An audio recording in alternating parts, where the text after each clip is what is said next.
Hey everyone, let's get started with NumPy, the fundamental package for scientific computing in Python. It's essential for data science and machine learning because it gives us incredibly efficient ways to work with large, multidimensional arrays and matrices.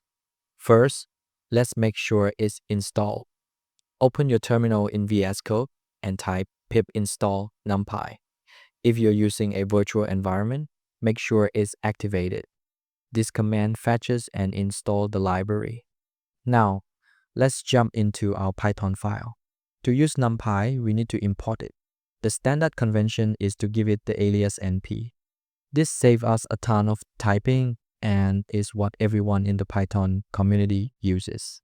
Finally, let's quickly check which version we're running. NumPy conveniently stores its version number in the double underscores version and double underscores attribute under our new alias np. And there you have it. You've installed NumPy, imported it using the standard np alias, and confirmed your version. All set to start creating powerful arrays. Happy coding!